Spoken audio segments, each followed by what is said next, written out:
এসে খালি বাড়ি পেয়ে কুমিল্লার মুরাদনগরে ফজর আলী নামের এক ব্যক্তি ধর্ষণ করেছেন বলে অভিযোগ ভুক্তভোগী নারী ২৫ ও তার স্বজনদের। ওই নারী প্রথম আলোকে বলেন, তার বাবার বাড়ির লোকজনের সঙ্গে ফজরের টাকা পয়সা নিয়ে ঝামেলা আছে। গত বৃহস্পতিবার রাত ১১টার দিকে ফজর বাড়িতে গিয়ে ঘরের দরজা খুলতে বলেন। তিনি খুলতে না চাইলে ফজর টিনের ঘরের দরজা ভেঙে ভেতরে ঢুকে তাকে ধর্ষণ করেন।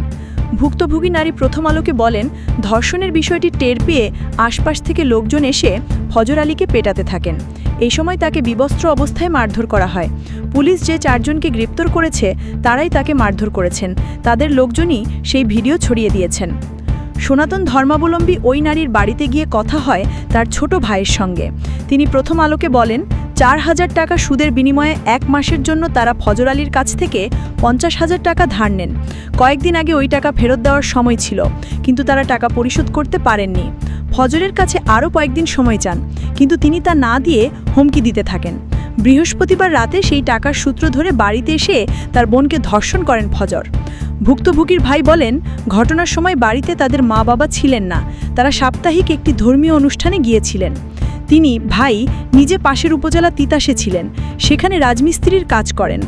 বাড়িতে তার বোনের ছোট ২ ছেলে মেয়ে ছিল, তারা ঘুমিয়েছিল। বোনের বিবস্ত্র অবস্থার ভিডিও ছড়িয়ে দেওয়া প্রসঙ্গে ওই নারীর ভাইয়ের ভাষ্য, ভাই শাহপরানের সঙ্গে ফজর আলীর বিরোধ আছে। সেই বিরোধের জের ধরে শাহপরানি ঘটনার সময় তাদের বাড়িতে লোকজন পাঠান। তারাই তার বোনকে বিবস্ত্র অবস্থায় মারধর করে সেই ভিডিও অনলাইনে ছড়িয়ে দিয়েছেন। ঘটনাস্থল পরিদর্শন করে কুমিল্লার অতিরিক্ত police super Muradnagar circle AKM Kamruzzaman প্রথম আলোকে বলেন, ঘটনার পর থেকেই অনেকেই বিষয়টি পরকীয়া বলে প্রচার করছেন, তবে আমাদের প্রাথমিক তদন্তে এমন কোনো তথ্য নিশ্চিত হওয়া যায়নি। প্রকৃত অর্থে ওই নারী পাশবিক নির্যাতনের শিকার হয়েছেন। ভিকটিমের সঙ্গে কথা বলতে গিয়ে বুঝেছি তিনি সহজ সরল প্রকৃতির মানুষ। আমরা বিষয়টি গুরুত্ব দিয়ে দেখছি।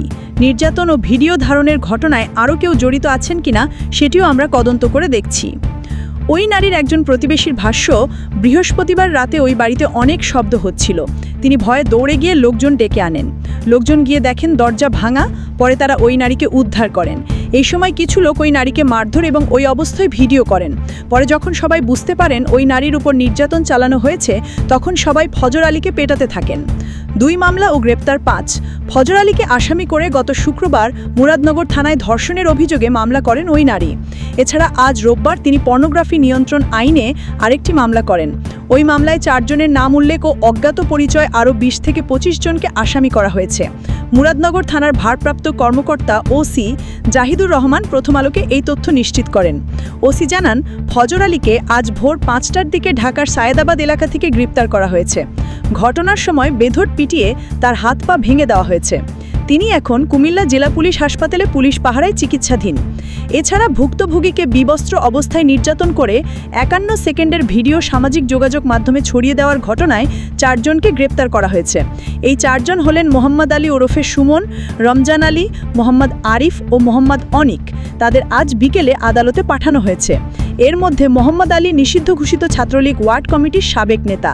নাম প্রকাশ না করার শর্তে একজন স্থানীয় বলেন, ফজর আলীকে পেটানোর পর তার পরিবারের লোকজন ও স্বজনেরা তাকে কুমিল্লা শহরের একটি হাসপাতালে নিয়ে যান। মামলা হওয়ার খবর শোনার পর তিনি সেখান থেকে পালিয়ে যান। পরে পুলিশ তাকে ঢাকা থেকে গ্রেপ্তার করে।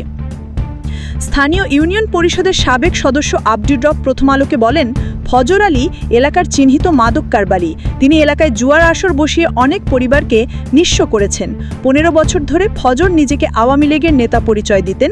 ৫ আগস্টের পর থেকে তিনি নিজেকে বিএনপির লোক বলে পরিচয় দিতে শুরু করেন। তবে আওয়ামী লীগ বা বিএনপির কোনো কমিটিতে তার পদ নেই। আতঙ্কের ছাপ মুখোমুখি। মুরাদনগর উপজেলার পাশ দিয়ে বয়ে যাওয়া কিতাস নদীর পাড়ে ওই নারীর বাবার বাড়ি। তার বাবা নদীতে মাছ ধরে পরিবারের ভরণ পোষণ করেন। ঘটনার পর থেকে পুরো পরিবার উদ্বেগ আর আতঙ্কে আছে। নির্যাতিত নারীর চোখে মুখে আতঙ্কের ছাপ। তিনি এই ঘটনায় জড়িত ব্যক্তিদের দৃষ্টান্তমূলক শাস্তি চান। তবে এটাও বলেন, তার প্রবাসী স্বামী কোনো ঝামেলা চান না। তিনি মামলা তুলে নিতে বলছেন, অন্য কেউ তাকে মামলা তুলে নিতে বলছেন না।